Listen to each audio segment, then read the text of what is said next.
അപ്പൊ അച്ഛാമരെ ഇതൊരു S24 അൾട്രയാണ്. ഇതിന്റെ ഓണർ ഖത്തറിന്ന് പർച്ചേസ് ചെയ്ത ഫോണാണ് കേട്ടോ. ആള് പറഞ്ഞൊരു പ്രോബ്ലം എന്താ വെച്ചാല് ഇതില് കോൾ റെക്കോർഡിങ് കിട്ടുന്നില്ല എന്നുള്ളതാണ്. അതായത് അതർ കൺട്രി ചില കൺട്രിയിലൊക്കെ കോൾ റെക്കോർഡ് കിട്ടലില്ല. അപ്പൊ കിട്ടാൻ വേണ്ടിയിട്ട് മൂപ്പരാൾ നമ്മുടെ അടുത്ത് വന്നാണ്. സൊല്യൂഷൻ എന്താ വെച്ച് കഴിഞ്ഞാൽ നമ്മള് CSC ചേഞ്ച് ചെയ്യുക. നമ്മളത് ചേഞ്ച് ചെയ്തിട്ടുണ്ട്. SSGന്ന് നമ്മൾ INSലേക്ക് ചേഞ്ച് ചെയ്തിട്ടുണ്ട്. ഇതാണ് സാധനം. ഇപ്പൊ നിലവില് കോൾ റെക്കോർഡിങ് സെറ്റ് ആയിട്ടുണ്ട്. സെറ്റിങ്സ് പോവാ, റെക്കോർഡ് കോള് കറക്റ്റ് ആയിട്ടുണ്ട്. ഇപ്പൊ ചെക്ക് ചെയ്തൊക്കെ നോക്കി.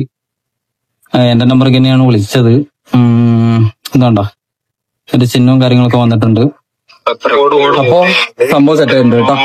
ഓക്കെ, അപ്പൊ മച്ചാമാരെ ഫോണ് റെഡി ആയിട്ടുണ്ട്. അപ്പൊ നമുക്ക് ആളുടെ തന്നെ ചോദിച്ചു നോക്കാം എന്താ അഭിപ്രായം. നല്ല അഭിപ്രായം. ഞാൻ കുറെ ഷോപ്പിൽ പോയി നോക്കിയിട്ടുള്ളതാണ്. നിങ്ങള് എവിടെന്നാ വരുന്നത്? ഞാനിവിടുന്ന് മലപ്പുറം പൊന്നാനി. നിങ്ങൾ എങ്ങനെയാ എന്നെ പരിചയം? എന്റെ ഫ്രണ്ടാണ്, പണ്ട് മുതലുള്ള ഫ്രണ്ടാണ്. നിങ്ങള് വേറെ ഷോപ്പിലൊക്കെ പോയി ചോദിച്ചിരുന്നോ? ഞാൻ അവിടെ പോയി ചോദിച്ചിരുന്നു, തിരൂര് അവിടെ മൊബൈൽ ഷോപ്പിലൊക്കെ പോയി ചോദിച്ചിരുന്നു. റിസ്ക് എടുക്കാൻ താല്പര്യമില്ല എന്ന് പറഞ്ഞു. ഇതിപ്പോ അത്ര വലിയ റിസ്ക് ഉള്ള കാര്യമൊന്നുമല്ല, സിമ്പിൾ പരിപാടിയാണ്. പക്ഷെ എല്ലാവർക്കും ഇത്തിരി പ്രീമിയം ഫോൺ എന്നുള്ള ലെവലിൽ എല്ലാവർക്കും ചെറിയൊരു പേടി ഉണ്ടാവും, അത്രേ ഉള്ളൂ, വേറെ വിഷയമൊന്നുമില്ല. ഇപ്പൊ എന്താണ് സംഭവം? ഓക്കെ അല്ലേ? ഇപ്പൊ പക്കായി. ഹാപ്പിയാണോ? ഹാപ്പിയാണ്. ഓക്കെ.